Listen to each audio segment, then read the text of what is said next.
Quero que você abra sua Bíblia no Evangelho de Lucas, capítulo 5. Evangelho de Lucas, capítulo 5. Certo dia Jesus estava perto do lago de Genezaré e uma multidão o comprimia de todos os lados para ouvir a palavra de Deus. E viu à beira do lago 2 barcos deixados ali pelos pescadores que estavam lavando as suas redes. Entrou num dos barcos, o que pertencia a Simão, e pediu-lhe que o afastasse um pouco da praia. Então sentou-se e do barco ensinava o povo. Tendo acabado de falar, disse a Simão: vá para onde as águas são mais fundas. E a todos, ou seja, aos outros, ele disse: lance as redes para a pesca. Simão respondeu: mestre, esforçamos-nos a noite inteira e nada pegamos, ou não pegamos nada. Mas porque és tu que está dizendo isso, vou lançar as redes. Quando fizeram, pegaram tal quantidade de peixe que as redes começaram a rasgar-se. Então fizeram sinais aos seus companheiros no outro barco, para que viessem ajudá-los. E eles vieram e encheram ambos os barcos, a ponto de começarem a afundar. Quando Simão Pedro viu isso, prostrou-se aos pés de Jesus e disse: afasta-te de mim, Senhor, porque eu sou um homem pecador. Pois ele e todos os seus companheiros estavam perplexos com a pesca que haviam feito. Como também Tiago e João, filho de Zebedeu, sócios de Simão.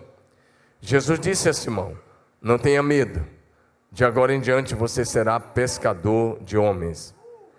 Então eles arrastaram seus barcos para a praia, deixaram tudo e o seguiram. Diga amém. Na verdade, hoje eu ia falar sobre tem uma palavra muito forte sobre Deus não tem netos. Mas agora tardinho eu resolvi mudar a palavra, porque a palavra Deus não tem netos é muito voltada para o discipulado. E eu comecei a pensar e achei que talvez não ia caber muito, porque é uma palavra muito forte sobre o discipulado. Você viu que o negócio aqui está mudando, tem até toalha agora com o nome imersão.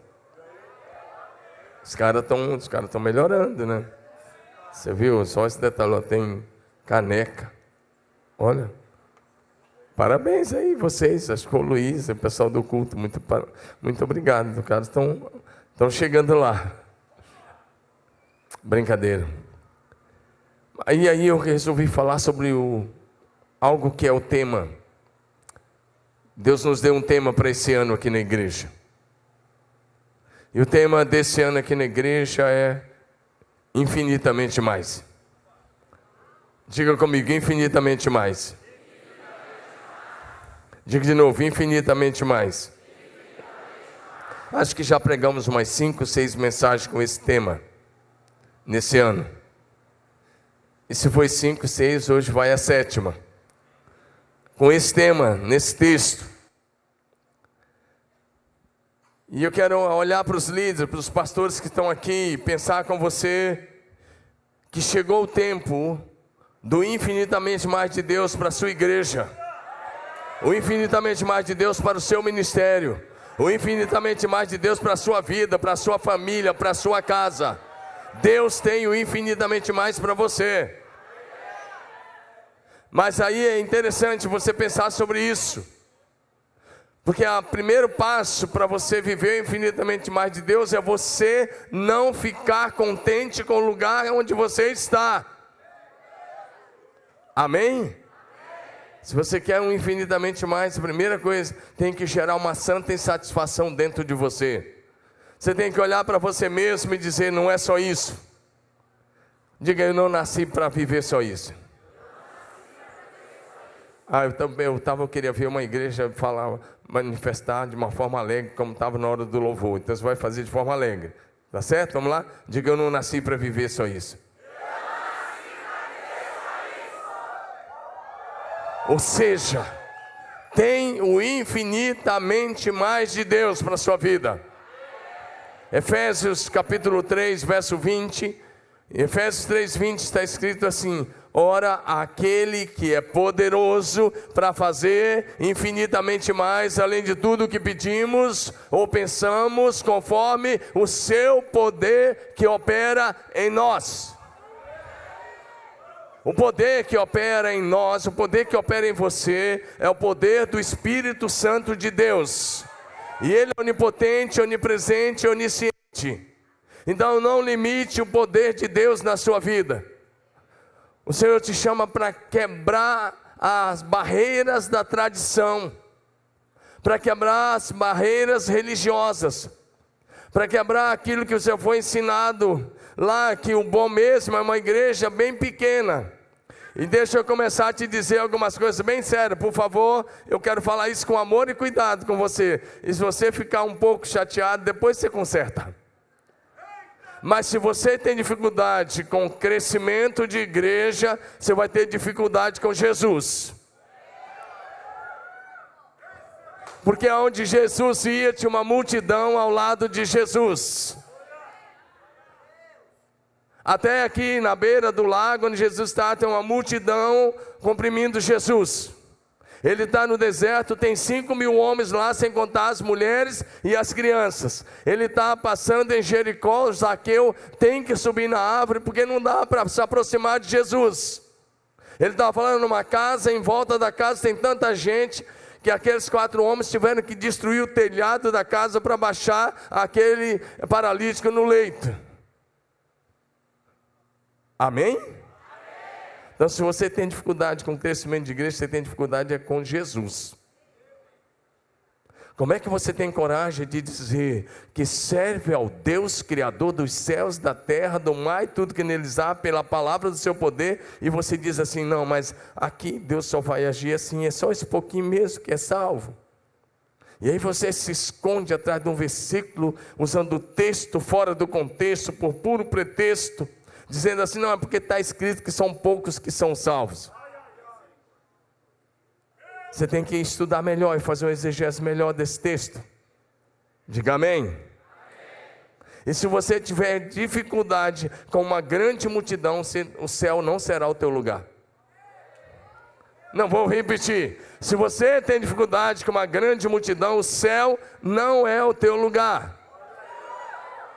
Porque Apocalipse capítulo 7, versículo 9, diz assim para a gente: vi uma grande multidão que ninguém podia contar, de todas as tribos, povos, línguas e nações, em pé diante de Deus e com palma nas suas mãos. E se você tem dificuldade com alegria também, o céu não é seu lugar. Você quer ir para o céu, você vai conviver com a multidão que ninguém poderia contar. Diga amém. Então vai ter muito brasileiro lá, diga glória a Deus. Milhões de brasileiros vão estar lá.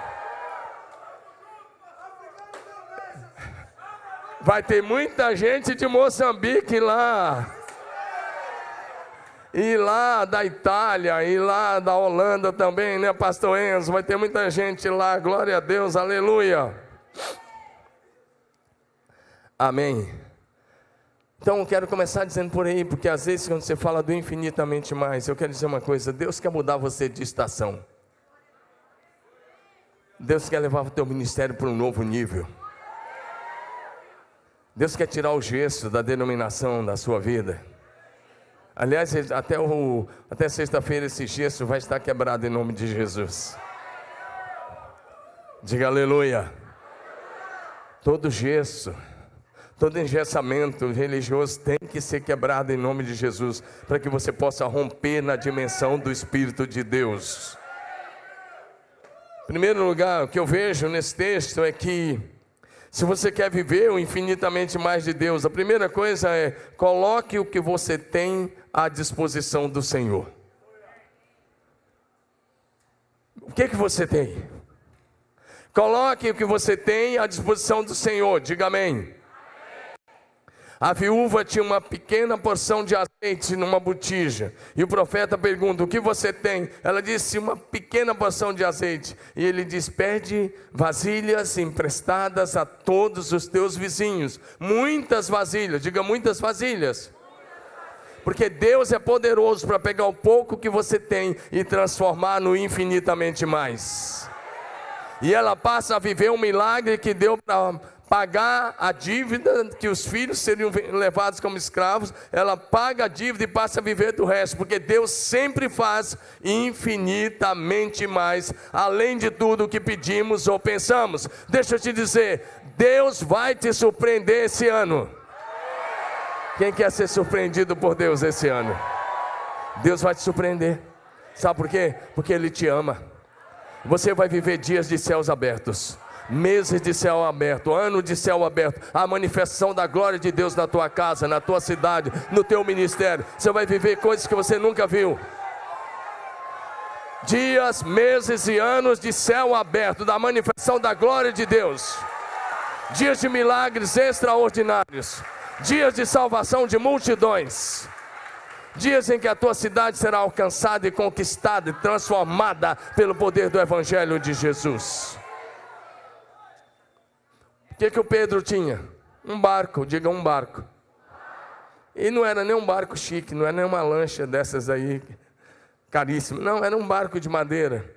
Um barco de pescador, eu já vi barco de pescador. E normalmente, quando eu penso no barquinho dele, eu penso nas jangadas. Lá que quem conhece jangada aí, já foi no norte, no nordeste, sabe o que é uma jangada. Lá no Espírito Santo também tem jangada, pastora. Tem uma pastora aqui cheia do fogo, ela é esposa do meu amigo, pastor Valmir. Isso é demais, hein? O pai dela foi um dos avivalistas do Espírito Santo. O pai dela foi um tremendo homem de Deus, e ela é do mesmo nível. Obrigado, pastora. Agora, preste atenção nisso. Pedro tinha um barco, e eu fico pensando, pescador cansado, olha o quadro. Israel anoitece cedo, dependendo da época do ano, 4:30 da tarde, 5 da tarde está escuro. E aí o cara pescou a noite toda, estava pelo menos em 4, Pedro, André, Tiago e João. E se o Zebedeu estava, então 5, mas pelo menos esses 4 estavam pescando. E sabe quando você pesca a noite toda e não era com anzol, era com a rede facilita muito, e a noite facilita mais ainda, porque a visibilidade, né, cai quase a zero, né, cai bastante. E eles pescando com rede, e sabe quando você pesca e não pega nenhuma tilápia boba, porque o peixe mais fácil de pescar é tilápia. Você bota um anzol com qualquer coisa e pesca uma tilápia. Até quem nunca pescou na vida, você pode colocar onde tem tilápia, vai pescar. Mas aquela noite eles não pescaram nenhuma tilápia, e eles estão meio que aborrecidos. Imagina, o cara matou muriçoca, pernilonga a noite toda, está picado de mosquito, está com fome, e ele olha assim, o que eu vou dizer quando chegar em casa? Não tem nada, a feira não saiu, não tem peixe, não vai poder vender, não tem dinheiro, então não tem feira para casa. É mais ou menos assim a vida do pescador. Chega na praia, já vende o peixe baratinho, faz uma pequena feira e vai para casa, e no outro dia tem que pescar de novo. Eu imagino que Pedro, Tiago, João e André eram assim, eles eram sócios daquela pequena empresa. E naquele dia os 4 estão frustrados. E se você estivesse frustrado, lavando a rede para ir para casa, e alguém te pedisse o barco emprestado, o que você faria? Você vai falar, não, cara, eu tenho que ir para casa, não posso emprestar. Mas Jesus pediu, você pode me emprestar o seu barco? E Pedro disse, ok. Por isso que eu disse, coloque o que você tem nas mãos de Jesus. O milagre começa quando você oferece a Jesus o que você tem nas suas mãos. O problema é que muita gente está querendo colher o que não semeou. Quer a bênção de Deus financeira, mas não é dizimista. Quer ver a igreja crescer, mas não semeia em oração. Quer ver a igreja crescer, mas não faz nada para isso acontecer. Você está achando que vai acontecer por osmose ou no automático? Não vai acontecer. Você vai ter que semear. Diga comigo, semear. E às vezes em lágrimas, como diz o salmista no Salmo 126. E você vai colher com alegria. Diga aleluia.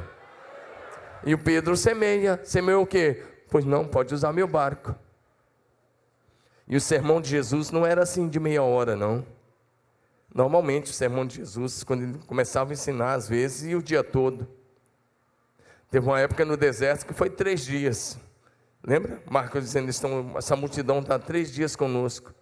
Eu não sei quanto tempo Jesus pregou, mas 1 hora, 2 horas, eu não sei. E o povo estava lá. E Jesus estava usando bem os recursos da natureza. Ele está da água, e aí tem ali as margens, é bem íngreme o terreno, Ele está usando, dá um eco legal na água, então a voz dele se faz ouvir para o maior número de pessoas possível. Agora imagina, segunda coisa que você tem que fazer. Primeiro você tem que colocar o que você tem nas mãos de Deus. Pedro tinha um barco, ele colocou o barco nas mãos de Jesus. Diga aleluia. A segunda coisa que você tem que fazer é obedecer a voz do Senhor. Diga obedecer ao Senhor. Diga obedeça a palavra do Senhor. Diga obedeça a palavra do Senhor. Jesus termina lá para as 11, 11h30, meio-dia, não sei que hora, está todo mundo com fome. Eu imagino o Pedrão é só para os íntimos, tá? Eu imagino o Pedrão, ele está lá com fome, e se pescador, talvez era magro, e aí como se diz lá no norte, se ele era bem magro, o estômago dele estava chegando nas costas, porque ele não tinha voltado em casa para comer. E aí Jesus olha para aqueles caras agora com fome, decepcionados, tristes que não pegaram nada, e Jesus fala assim: agora eu terminei de pregar, pega o seu barco e vai onde as águas são mais profundas. Vai pescar. Sabe, Jesus era de Nazaré, Pedro era ali de Cafarnaum, as margens do lago, ele cresceu ali, ele conhecia aquele lago de 22 quilômetros de comprimento por 12 de largura. Hoje deve ter uns 20 por 10 de largura, diminuiu bastante. Mas, se fosse você no lugar de Pedro, olha para mim, racional como nós somos. Se fosse você no lugar do Pedro, que não era o apóstolo ainda, o que você diria a Jesus, lá para as 11 da manhã? Eu vou chutar o que talvez a gente diria a Jesus: Jesus, o senhor não entende de pescaria, o senhor é lá de Nazaré, Nazaré não tem rio nenhuma, não tem lago nenhum lá em Nazaré, o senhor cresceu lá, o senhor não sabe, nós crescemos aqui, nós pescamos quando estava escuro e não pegamos nada, só agora que está esse sol aí, com essa água transparente que você enxerga lá no fundo, você acha que agora que vai dar alguma coisa? A gente ia falar assim para Jesus, não ia? Porque nós somos donos das desculpas. Agora, se ele fosse um bom batista, um presbiteriano nos bons, batista ia fazer uma assembleia extraordinária para decidir se eles iam jogar a rede às 11 da manhã, meio-dia, na água ou não. E eles estariam lá até hoje decidindo, porque um ia propor uma comissão de uma comissão de trabalho, outro ia dizer, no final alguém ia dizer assim: deixa esse assunto sobre a mesa para o próximo ano. Se fosse presbiteriano, ia reunir os presbíteros, ia dizer, vamos reunir os presbíteros, e vamos ver o que os presbíteros acham dessa ideia de jogar a rede no mar, no lago, ao meio-dia. E depois eles iam dizer, não é racional jogar a rede meio-dia na água. Mas se eles fossem um assembleano, assim como o Sérgio é assembleano do fogo, eles iam falar assim: não, nós vamos jogar mesmo agora a rede. Ou ele ia agir pela emoção e falar, ou então eles iam falar: para com essa ideia. Mas eu acho que eles iam jogar a rede, acho que eles iam jogar a rede. Pois bem, o Pedro, que era o profissional da área, de alguma forma, sabe o que ele responde para Jesus? Trabalhamos a noite toda, Senhor. Pescamos a noite toda. Mas como é o Senhor que está falando, nós pescamos a noite toda, não pegamos nada. Mas mediante, coloca outra versão, a RA, por favor. Mediante a tua palavra, nós lançaremos a rede. Ei, pastor, o infinitamente mais de Deus vem quando você trabalha mediante a palavra de Deus. Uma coisa é você andar no nível do seu conhecimento. Uma coisa é você desenvolver o ministério apenas de acordo com os seus métodos. Uma coisa é você confiar apenas na metodologia que você conhece do seminário, coisas dessa forma. Outra coisa é agir mediante a palavra de Deus. E sempre que você andar na palavra, a palavra vai te proporcionar milagres extraordinários. Por que tirou o texto aqui? Mantenha o texto aqui, mediante a tua palavra. Diga comigo, mediante a tua palavra. Diga no mediante a tua palavra. Eu trabalho com pastores há anos. Todo mês nós fazemos um café aqui que dá na média de 300 pastores. Esse mês já fizemos. Sabe o que me levou a começar a trabalhar com pastores e líderes? Foi que eu comecei a olhar para o meu estado de São Paulo. Eu comecei a ver os pastores cansados em São Paulo e no Brasil. E um dia eu cheguei para uma liderança aqui no estado de São Paulo e falei para o líder principal da nossa convenção, falei: ajude os pastores, dê ferramenta aos pastores, porque eles estão cansados. E eu vi algumas desculpas dizendo que ia ser feito, mas não foi feito. No ano seguinte eu cheguei para a mesma liderança e falei: por favor, os pastores estão cansados, tem pastores se suicidando, tem pastores depressivos, tem pastores que estão abandonando o ministério, tem pastores que estão quebrando o casamento, por favor, faça alguma coisa. E ele me deu uma outra desculpa, e quando eu saí daquele encontro, o Espírito Santo nitidamente falou: faça você. E aí nós começamos as imersões. E hoje, Sérgio, que está aí da Editora Vida, mais de 17.500 pastores já passaram por essas cadeiras e foram treinados para a glória de Jesus. Dá uma salva de palmas a Jesus. Só aqui. Mais de 17.500 pastores. E nós vamos chegar a 100 mil pastores treinados. Meu alvo é treinar 100 mil pastores. Capacitar 100 mil pastores. E nós começamos a ouvir coisas assim. Eu vim aqui como minha última chance. Todos os nossos pastores já ouvimos. Eu lembro de um pastor que chegou aqui, pastor Sebastião, e falou assim: eu não me suicidei porque eu sei das consequências, mas se um caminhão vier na minha direção e eu não tiro o meu carro, eu não me desvio. Ele falou isso conosco na terça-feira, no primeiro dia da imersão. Mas na sexta-feira ele subiu no palco chorando, me abraçou muito e disse: eu não quero mais morrer, eu não quero mais viver, eu não quero mais morrer, agora eu quero viver, eu quero cumprir o ministério, eu quero levar a igreja a crescer.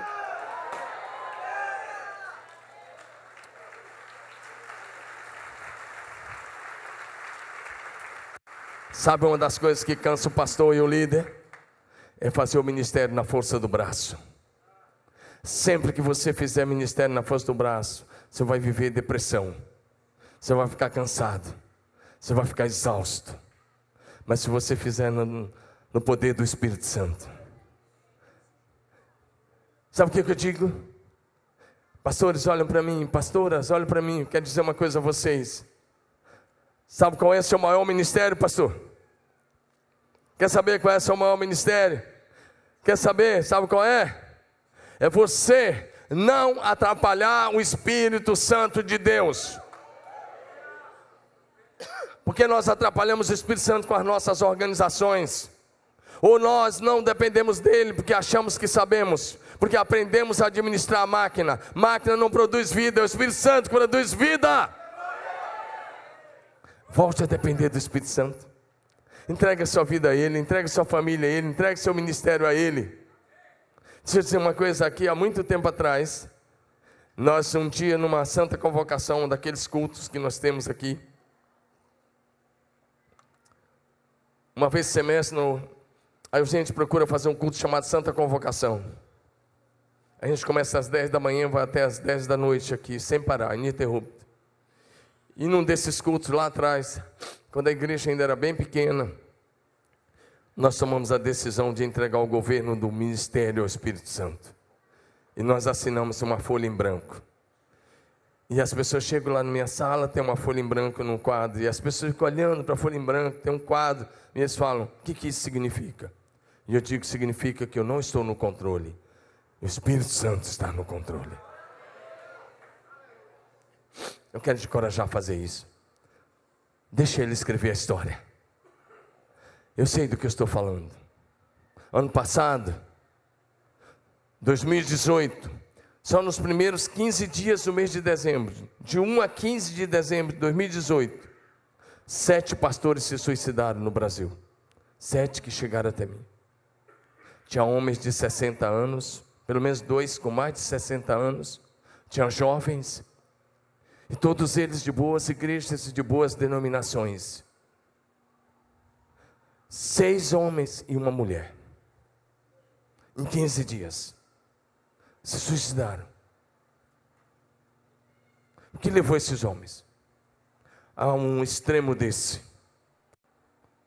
Eu penso que eles começaram a viver um cansaço, uma depressão e uma opressão maligna tão pesada, que chegou a hora que eles perderam não só a fé, mas a noção, e eles resolveram dar cabo às suas próprias vidas. Eu não julgo nenhum deles, muito pelo contrário. Mas eu quero dizer uma coisa: talvez você chegou aqui cansado. Eu quero te encorajar a entrar no descanso do Senhor nesses dias. A Bíblia diz: vinde a mim todos vós que estáis cansados e sobrecarregados, e eu vos aliviarei. Tomai sobre vós o meu jugo, e aprendei de mim, que sou manso e humilde de coração, e encontrareis descanso para vossas almas, porque o meu jugo é suave, e o meu fardo é leve. Você fala: pastor, eu prego isso todo sábado, mas a sua alma não está no descanso do Senhor. Ou prego isso todo domingo, mas a sua alma não está no descanso do Senhor. Pedro estava cansado. Sabe outra coisa que cansa, pastor? É liderança centralizada.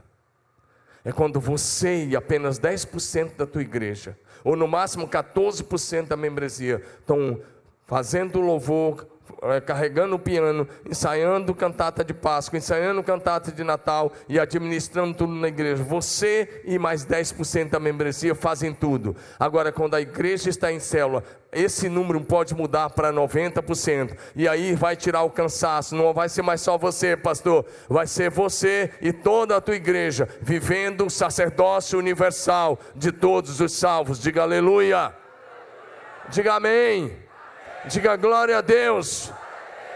Eu não preciso estar no controle. Acontece tanta coisa aqui nessa igreja que eu não sei, e nem quero saber muita coisa. Tem sábado que tem 6 casamentos, 8 casamentos, e aí tem culto do Ministério do SUS, tem casamento, tem não sei o que, tem festa não sei das quantas, região não sei de onde, vigília não sei de onde, e os caras estão falando: pastor, você está sabendo que está acontecendo isso, isso, isso? Eu falo assim: muito obrigado por me informar, obrigado. Está na mão do Espírito Santo, diga amém. O Pedro está cansado, mas o cansaço não impediu ele de obedecer a palavra de Jesus. Nunca deixe o cansaço tomar o lugar da palavra de Deus na sua vida. Diga amém. Preste atenção numa coisa: o cansaço é uma arma que o diabo usa para levar você a perder o foco, perder a visão, perder a bênção. Se você olhar para Esaú, ele chega e pede um pouco daquele guisado, sei lá, daquela comida que o Jacó fez. O cara estava com fome só de algumas horas, mas ele está com fome, está cansado, e o Jacó fala assim: eu dou, mas com uma condição: me vende primeiro o direito de primogenitura. Sabe o que ele diz? Eu estou a ponto de morrer, de que me vale agora esse direito de primogenitura? E ele abre mão, ele valorizou o cansaço. Nós trabalhamos muito aqui na igreja, nossa equipe trabalha muito, mas eu quero te dizer uma coisa: nós não valorizamos o cansaço. Nós não valorizamos o cansaço. Vou repetir: nós não valorizamos o cansaço. Trabalhamos muito porque aprendemos que o nosso descanso principal é na glória. Diga amém. Nós temos que descansar assim, tiramos férias assim, jogamos bola, caminhamos, andamos de bicicleta. O pessoal faz um monte de coisa aí. E por que pareça, sempre que dá o caminho, e jogo bola ainda, ou pelo menos tento. Pode não dar mais, mas eu tento. Como eu sou amigo do dono da chácara, amigo do dono da bola, eles me deixam jogar lá. Todo sábado, 4 horas da tarde. Sábado eu joguei, ó. E joguei uns 4 jogos lá. Nós estávamos lá, tinha uma galera que estava lá. O Delém estava lá, ó. Você não estava, você perdeu. Aqui. Não, você não pode ser goleiro com essa altura aí. Nós for futebol de botão, esse negócio aí. Brincadeira, Marcos Paulo. Aqui a gente vai pregando, vai conversando, mas presta atenção. É isso aí, está ligado. Agora presta atenção. Não valoriza isso. Miqueias vai dizer assim para a gente: levantai-vos e andai. Não é aqui o lugar do descanso de vocês, por causa da corrupção que corrói grandemente. Diga amém. Diga amém. Diga assim: obedeça a palavra do Senhor. Sempre que você obedecer a velha palavra de Deus, você viverá um grande milagre. Você não está entendendo? A palavra de Deus cura, a palavra de Deus restaura, a palavra de Deus opera milagres hoje. Todo mundo sabe que eu tive um câncer. E sempre que eu estava lá, quando eu estava lá com câncer, eu nunca disse assim: estou com câncer. Eu nunca disse assim: vou morrer. Eu nunca disse essas coisas. Eu sempre dizia: pelas pisaduras do Senhor Jesus eu fui curado. Pelas pisaduras do Senhor Jesus eu fui curado. Pela pisadura do Senhor Jesus eu fui curado. O Israel teve câncer ano passado. Esse jovem aí que está aí nessa pegada toda, ano passado, essa época do ano, ele nem sabia se ele ia chegar nesse final do ano vivo, porque no pescoço dele apareceu 13 nódulos. Essa igreja orou, o Brasil orou, e ele está aí vivo para a glória de Deus, para cumprir o propósito do Senhor.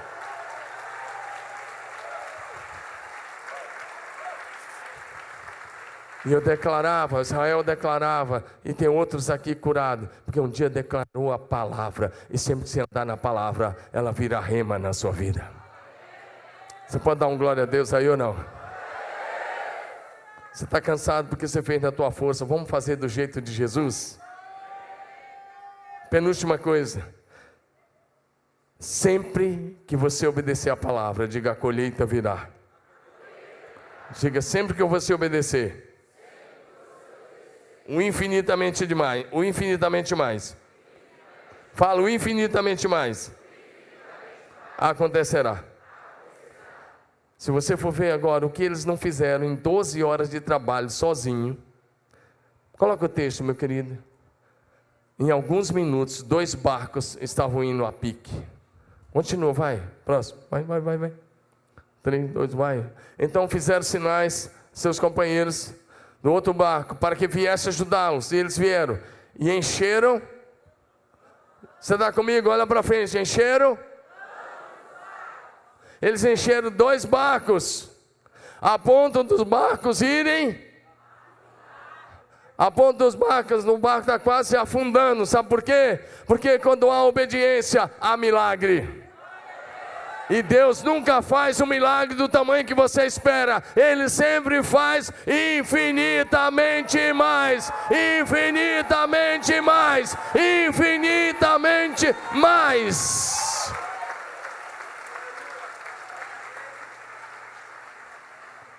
Você vai falar: pastor, mas é que a minha igreja só tem 5 pessoas. Deixa eu dizer, é um bom começo. É um bom começo. Logo, logo vocês serão uma multidão. Coloca um 0 no lado direito do 5. Vira quanto? Vira quanto? Diga 50. E coloca, se você tem 50, coloca um 0 à direita. 500. E se você tem 500 membros lá, coloca um 0 à direita. Você acabou de ter o seu alvo para esse ano na sua igreja. Você acabou de receber o seu alvo, infinitamente mais a você pegar agora. Ô Samuel, você tem quantos membros lá na sua igreja? 446 pessoas, o cara sabe o número certo, você é um bom pastor. Coloca um 0 à direita. 4.600 pessoas, é seu alvo lá, Samuel. Lá em Maputo, em nome de Jesus. Você acha que eu estou brincando? É isso aí, meu querido. Ele disse aqui que ele está no manto. Ele vai estar mesmo. Eu quero ver como é que ele vai encerrar aqui sexta-feira. Agora, presta atenção. Eu não estou brincando com isso. Eu peguei a membresia da nossa igreja. Eu fui colocando 0 à direita e fazendo os alvos ano após ano. Você fala: e agora que nós estamos com 7.000 e alguma coisa de membros aqui? 7.350. Aí você está dizendo assim, você pode falar: e agora? E agora eu vou fazer do mesmo jeito, já fiz do mesmo jeito, eu estou orando. E você fala: pastor, isso é loucura. Aí eu falo: não, é incredulidade sua, se você não tem coragem de crer nisso.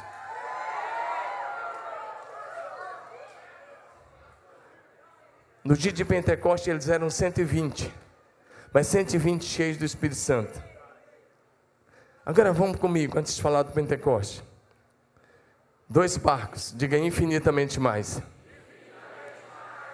Mas quando Deus te dá o infinitamente mais, a nível material, Ele está dizendo, consagra Ele. Porque agora, quando Pedro se ajoelha e fala, eu sou um homem pecador, não sou digno de ficar diante de ti, se afasta de mim. Jesus olha para ele, fala, não tenha medo, Pedro, estou mudando a sua história. Para viver o infinitamente mais, você vai ter que ter a sua história mudada. Talvez você está andando em círculo aí há 40 anos, como o povo com 40 anos no deserto. Talvez a tua história é uma mesmice. Você anda em círculo, entra ano e sai ano, entra ano e sai ano. E a igreja está cantando os mesmos hinos, as mesmas músicas, a mesma programaçãozinha, aquela mesma coisa xoxa, que não influencia, que não é sal, que não é luz, que não é nada. E você está lá, e você está dizendo, não, mas é isso, porque eu não vou falar o nome da denominação. Mas ser dessa denominação é assim, ser dessa aqui é assim. Deixa eu te falar uma coisa. Você é filho de Deus. Você tem a palavra de Deus na sua mão. Olhe para mim. Você quer viver infinitamente mais? Olha para mim que eu vou te dar uma palavra. Em nome de Jesus. Um dia Deus olhou para a terra. Presta atenção nisso. Deus olha para a terra. Gênesis 1, verso 1 e 2. Diz assim, no princípio criou Deus os céus e a terra era sem forma e vazia, e havia trevas sobre a face do abismo. Diga, havia trevas. Veja bem, o Espírito de Deus estava se movendo, mas nada estava acontecendo, até que uma palavra foi liberada.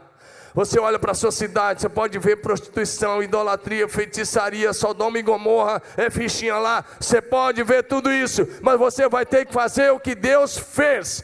Deus olha para as trevas, e Ele está olhando para as trevas, pastores, quando ainda não havia sol, quando não havia estrelas, quando não havia nenhuma luz, a luz era só o próprio Deus e o céu, não tinha nada, não tinha lua, não tinha estrela, não tinha sol, e Deus olha para as trevas e Ele diz, haja luz, haja luz, haja luz.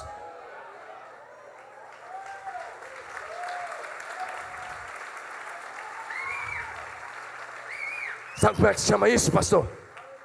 Fé de Deus. Diga comigo, fé de Deus. A fé em Deus é para a gente orar, para a gente adorar, para a gente crer nele, para a gente louvar como fizemos aqui. Israel, pode subir com o pessoal. Cadê a galera aí? A fé de Deus é para isso. Olha para mim. A fé em Deus. Diga, a fé em Deus. Olha comigo. Diga comigo, a fé em Deus. Diga assim, passa com o bracinho. Diga, a fé em Deus. Usa o bracinho, diga, a fé em Deus. Diga, é da terra para o céu. Diga, é para adorar, orar, celebrar. Agora diga assim, a fé de Deus. Levanta o braço. Diga, é do céu para a terra. Diga, para exercer autoridade.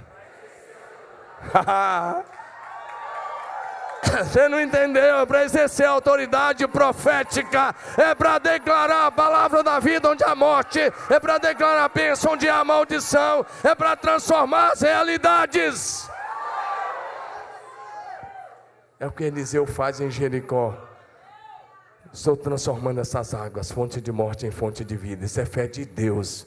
Em Marcos 11, 22 a 24, no português está assim, viu, Sérgio? Você já na próxima Bíblia lá, você pode mudar esse pronome, faz por minha conta que está certo.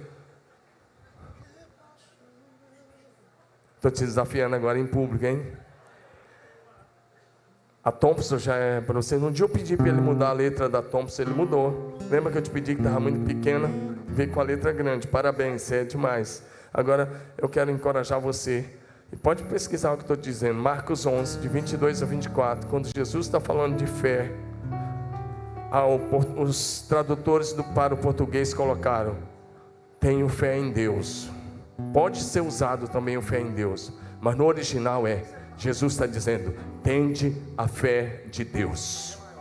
E é com a fé de Deus que você ministra cura. É com a fé de Deus que você ministra libertação. É com a fé de Deus que você declara o crescimento da igreja. É com a fé de Deus que você declara a conquista da cidade. É com a fé de Deus que você vive o infinitamente mais.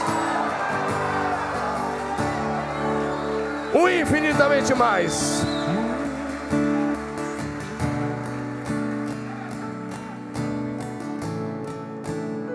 O infinitamente mais começou na vida de Pedro no dia de Pentecoste. Diga, no dia de Pentecoste. Aquela pesca lá que encheu 2 barcos foi fichinha. Jesus mudou a história dele e disse: eu vou fazer de você um pescador de vidas, de almas.